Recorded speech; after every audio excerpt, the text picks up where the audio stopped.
ప్రజాప్రతినిధి న్యూస్ కి స్వాగతం. 12 సంవత్సరాలు ముగిసిన కారణంగా బీజేపీ ప్రభుత్వం సంబరాలు చేసుకోవడం సిగ్గుచేటని విమర్శించారు Telangana tourism corporation chairman Patel Ramesh Reddy. ఈవీఎంలో ఓట్ల చోరీ, ఇప్పుడు సీట్ల చోరీ చేస్తున్న మోదీ 12 సంవత్సరాల పాలనలో పేదవాడికి చేసింది ఏమీ లేదని దుయ్యబట్టారు. టూరిజం శాఖ నుండి 4,60,00,000 రూపాయలు దేవాలయాల అభివృద్ధి కోసం కేటాయించామని తెలిపారు.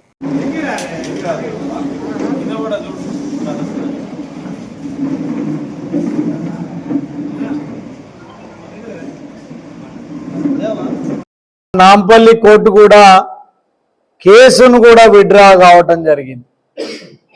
అలాంటి కేసులో ఈరోజు అధికారం చేతిలో ఉందని చెప్పి దుర్మార్గంగా వ్యవహరిస్తున్నారు.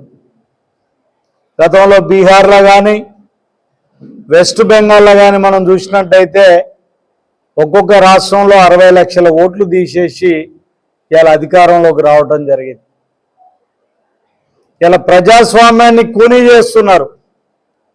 ఈ దేశంలో అంబేద్కర్ తీసుకొచ్చిన రాజ్యాంగాన్ని కూడా తూట్లు పొడిచి ఇవాళ ఉత్తర కొరియా అధ్యక్షుడు కిమ్ జోంగ్ ఉన్ను ఆదర్శంగా తీసుకొని ఒక నియంత పరిపాలన, ఒక ఏకపార్టీ పరిపాలన నడిపించాలనే సిద్ధాంతంతో ఈరోజు మరి మోడీ గారు బీజేపీ ప్రభుత్వం వస్తుందని కూడా ఈ సందర్భంగా మనవి చేస్తూ ప్రజలందరికీ కూడా విజ్ఞప్తి చేస్తున్నా, ఇలాంటి ప్రభుత్వాన్ని గద్దె దించాల్సిన అవసరం ఉంది.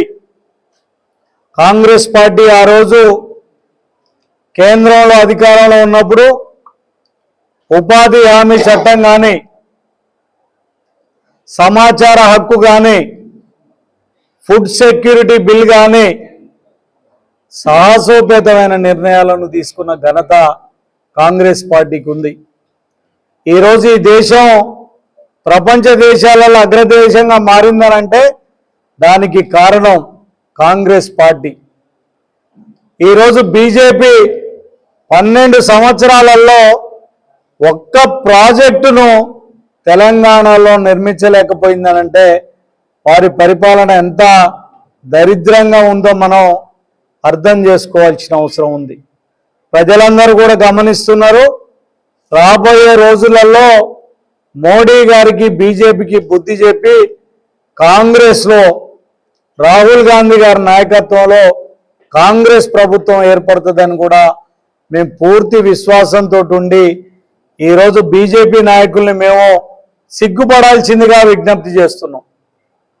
అయ్యా, మీరు 12 సంవత్సరాలల్లా సాధించింది ఏమీ లేదని కూడా ఈ సందర్భంగా మనవి చేస్తూ, ముఖ్యంగా రాష్ట్ర టూరిజం చైర్మన్గా మరి నేను దాదాపుగా 2 సంవత్సరాల 23 నెలల పీరియడ్ను కూడా నేను కంప్లీట్ చేసుకోవడం జరిగింది. మరి టూరిజం నుంచి మరి సూర్యాపేటకు సంబంధించి ట్యాంక్ బండ్ డెవలప్మెంట్ కింద ఒక 5 కోట్ల రూపాయలు, ఉర్లుగొండ డెవలప్మెంట్కు ఒక 2.5 కోట్లు, తర్వాత ఏదైతే సద్దల చెరువులో ల్యాండ్ ఉందో దాదాపుగా 14 కోట్లతోటి అక్కడ పార్కును డెవలప్మెంట్ కార్యక్రమాలను కూడా మరి మేము టూరిజం నుంచి తీసుకోవటమే కాకుండా మరి నిన్న ఇక్కడ దండు మైసమ్మకు సంబంధించి అక్కడ టూరిజం డెవలప్మెంట్ కింద 2.5 కోట్ల రూపాయలను శాంక్షన్ చేయడం జరిగింది. అదేవిధంగా గిరిజనుల ఆరాధ్య దైవం అయిన చాంపులాల్ జాతర